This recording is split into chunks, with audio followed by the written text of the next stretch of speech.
Saudara-saudari terkasih, pada suatu ketika Yesus berkata, "Aku berkata kepadamu, mintalah, maka akan diberikan kepadamu. Carilah, maka kamu akan mendapat. Ketuklah, maka pintu akan dibukakan bagimu." Lukas bab 11 ayat 9. Para saudara, perikop ini mengajak kita untuk meminta, mencari, dan mengetuk, dan Tuhan akan memenuhi serta membukakan pintu permohonan kita. Apa yang dikatakan di sini harus dipahami dengan benar, karena banyak di antara kita yang mengira bahwa kita boleh meminta apa saja kepada Tuhan, dan Ia pasti akan menjawabnya. Atau kalau permohonan kita itu belum terjawab, hal itu karena kita kurang bersungguh-sungguh dalam berdoa. Maka terus meminta, mencari, dan mengetuk Tuhan tanpa kunjung henti. Benarkah demikian? Para saudara, dalam memahami doa, kuncinya adalah apa yang kita mohon dalam doa itu. Apakah kita memohon mengenai segala sesuatu yang kita ingini, atau kita memohon tentang apa yang memang menjadi kehendaknya? Jika kita memohon tentang apa saja yang kita ingini, dan hal itu bukan menjadi bagian dari kehendaknya, sampai kapanpun doa kita itu tidak akan dikabulkan. Mintalah, kata Yesus. Memang banyak orang meminta, tetapi tidak diberi. Mengapa?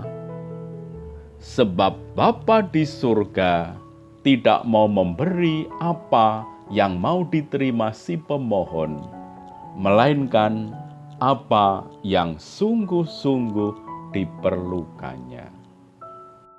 Selain itu, banyak orang tidak sadar bahwa tujuan setiap pemberian adalah terjalinnya relasi antara dia yang memberi dan yang diberi. Tanpa relasi itu, manusia akan selalu minta melulu tanpa pernah puas. Sebagai contoh, jika seseorang itu sakit dan hampir mati, dan kita mengerahkan banyak orang untuk berdoa, misalnya berdoa novena supaya ia sembuh dan sehat kembali, dan ternyata doanya tidak terkabul, mungkin juga karena memang Tuhan menghendaki dia harus meninggal. Dalam situasi seperti itu, doanya mestinya memohon kepada Tuhan supaya orang itu diperbolehkan meninggal dalam keadaan suci dan penuh kepasrahan. Atau kita menyerahkan saudara kita ini agar Tuhan memberikan yang terbaik untuk dia. Mungkin Tuhan menganugerahkan kesembuhan lahir, mungkin dia sehat kembali. Tetapi bisa jadi bahwa Tuhan memberikan kepada dia kesembuhan secara rohani. Dia dipersiapkan untuk sungguh-sungguh menghadap Tuhan dengan penuh kepasrahan dan dalam keadaan suci. Para saudara, doa itu bukan untuk mengubah pikiran dan kehendak Tuhan, tetapi mengubah diri kita untuk memahami dan menerima kehendak-Nya, serta menguatkan kita dalam situasi sulit. Loh, kita kan tidak tahu bahwa Tuhan menghendaki misalnya orang tadi meninggal. Nah, justru itulah kita memohon terang Roh Kudus untuk dapat memahami dan menerima kehendak-Nya. Kita tidak berdoa untuk memohon mengenai apa saja yang kita inginkan, tetapi kita berdoa agar kehendaknya itu terjadi di dalam hidup kita. Dan kita tahu bahwa segala rencana Allah, kehendak Allah itu selalu indah dan membahagiakan. Sebab Tuhan itu Bapa kita yang amat baik. Ia mengerti apa yang kita butuhkan untuk kebahagiaan dan keselamatan kita. Karena itu, mintalah dan carilah kehendaknya, maka semuanya akan ditambahkan kepada kita.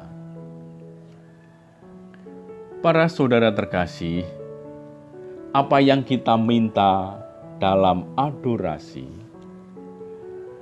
betapa kita rindu untuk mengalami perjumpaan dengan Yesus, melihat Yesus dan memakai waktu tenang untuk bersamanya, berdua bersama dengan Dia, berkomunikasi dengannya dari hati ke hati, seperti seorang sahabat yang sungguh mengalami kedekatan dalam relasi.